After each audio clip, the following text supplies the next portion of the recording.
पूरे 27 मिनट के भाषण में केवल कुछ टैगलाइन लेकर के और कुछ व्यक्तियों द्वारा जानबूझ करके उसको प्रेषित किया गया कि सामाजिक समरसता तभी दूर हो सकती है, मतलब बनी रह सकती है समाज में, जब हम आपस में रोटी बेटी का व्यवहार करें। आपके बेटे की अगर शादी किसी ब्राह्मण की लड़की से हो जाए तो आप रिजर्वेशन के अगेंस्ट रहेंगे? मेरी अपनी भी बेटी है, हमारी भी एक बेटी जो है वैश्य वर्ग में ब्याही गई है। इसका मतलब ये नहीं कि हम उसके खिलाफ हैं। आपके पुराने मामलों को भी अब हवा दी जा रही है। इंदौर का एक कोई मामला है उसको लेकिन आपको नहीं लगता आप बड़े जिम्मेदार आईएएस अधिकारी हैं, ऐसे समय इस तरीके का बयान देना?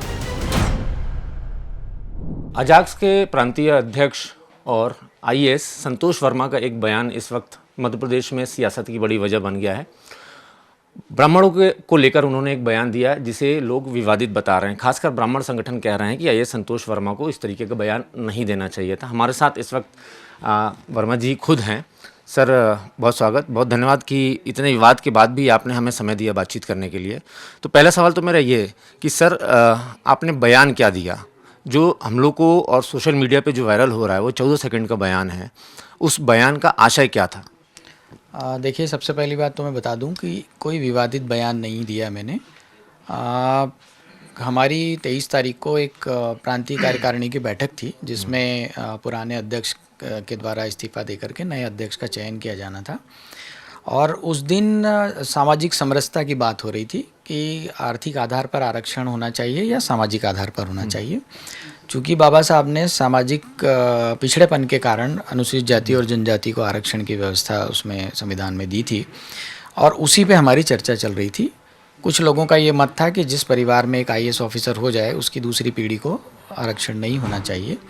उस संबंध में मैंने ये अपने विचार रखे थे कि अगर कोई आईएएस ऑफिसर अनुसूचित जाति जनजाति का है और उनके बच्चे अगर हैं और अगर ये समाज मानता है, जो ये डिमांड कर रहे हैं कि आर्थिक आधार पर आरक्षण होना चाहिए, और अगर ऐसा लगता है कि वो सामाजिक पिछड़ापन उस व्यक्ति का आईएएस ऑफिसर का दूर हो गया है, यानी जातिगत आधार से दूर हो गया है, तो सभी समाज के व्यक्तियों को उनके साथ में रोटी बेटी का व्यवहार करना चाहिए।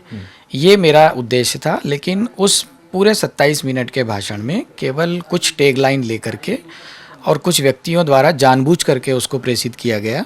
लेकिन आपने ये कहा, लेकिन आपने ये भी कहा या मेरे बेटे से संबंध बना लें किसी ब्राह्मण की। बिल्कुल संबंध बनाने वाली बात नहीं है। उसमें सिर्फ ये कहा था कि कन्यादान के रूप में मेरे बेटे को जब अपनी बेटी ब्याहेगा तब जातिगत आरक्षण जो है वो समाप्त हो सकता है।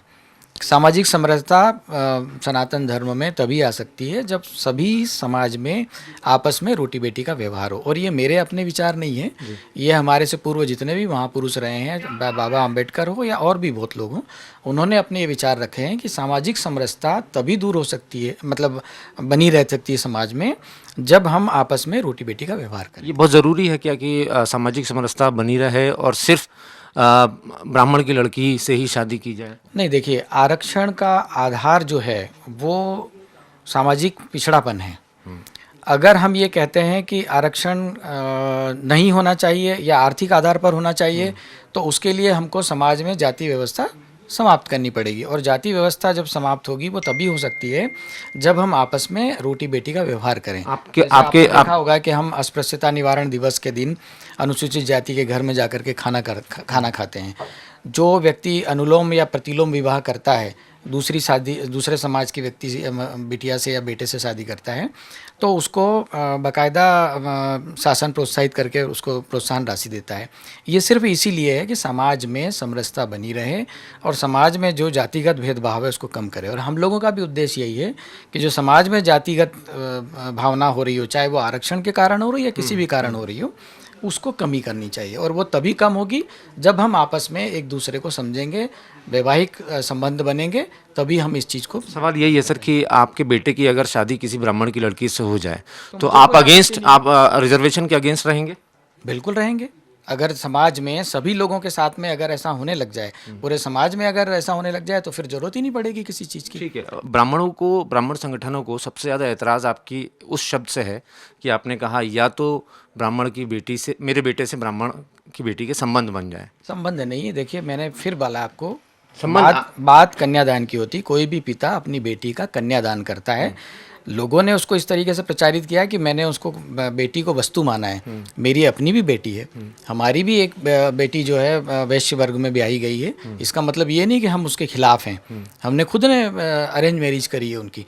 तो ऐसा नहीं है, ये सब चीज़ें केवल अभी हमारे पास रात में उसके मैसेजेस भी आ गए। कुछ लोगों ने जानबूझ करके इस मुद्दे को हवा दी है, तूल दी है, और अभी हमारा जाग संगठन उसके बारे में सारी जानकारी मीडिया को भी प्रस्तुत करेगा कि क्यों ये बात को हवाला दिया। उसके बावजूद भी मैंने कहा है कि मेरी बात को जो तोड़ मरोड़ करके प्रस्तुत किया गया है और उस न्यूज़ से या उस इलेक्ट्रॉनिक मीडिया के माध्यम से या सोशल मीडिया के माध्यम से जो भी ब्राह्मण समाज के बारे में जो बातें कही गई है, उससे अगर किसी को कोई भावना ठेस पहुंची है तो उसके लिए मैंने तहे दिल से खेद व्यक्त कर दिया है। लेकिन आपको नहीं लगता, आप बड़े जिम्मेदार आईएएस अधिकारी हैं, समाज का ताना बाना इस समय मध्य प्रदेश में जिस तरीके से बिगड़ा हुआ, ग्वालियर चंबल में हम देख रहे हैं जातिगत संघर्ष के हालात हैं, ऐसे समय इस तरीके का बयान देना? देखिए, इस जातिगत व्यवस्था में समरसता लाने के लिए और आरक्षण आर्थिक आधार पर हो या सामाजिक आधार पर हो, इसके कारण जो अनुसूचित जाति जनजाति और सामान्य वर्ग के बीच में या अनरिजर्व्ड के बीच में जो एक खाई हो गई है, उस खाई को समाप्त करने का प्रयास अजाक्स चाहता है।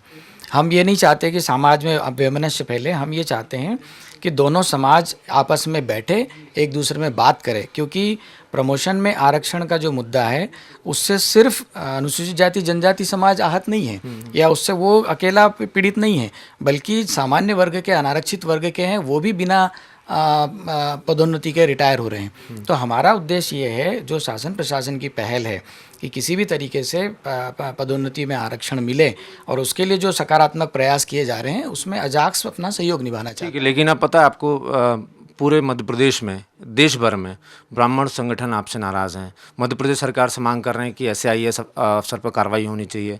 हम बातचीत कर रहे हैं, डिप्टी सीएम के पास कर्मचारी संघ के लोग गए हैं आप पे एक्शन को लेकर।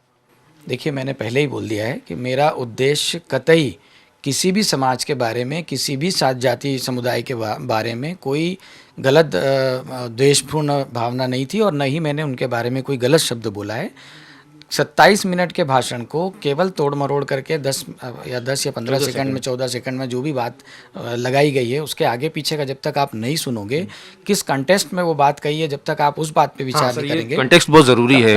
तब तक ध्यान हो आपको, उसके आगे आपने क्या बोला? मैंने बोला ना कि आपको कि जो सामाजिक समरसता बनाने के लिए ये जरूरी है। अगर ये कोई कहता है कि कोई आईएएस ऑफिसर के परिवार में अगर अगली पीढ़ी है उसको आरक्षण नहीं दिया जाना चाहिए, इसका मतलब ये है कि वो आईएएस परिवार सामाजिक पिछड़ेपन से दूर हो गया है।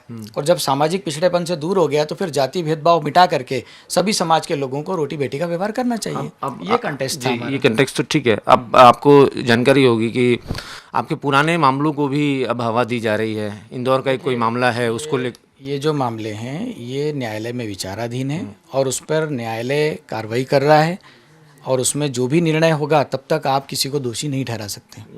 ठीक, बहुत धन्यवाद।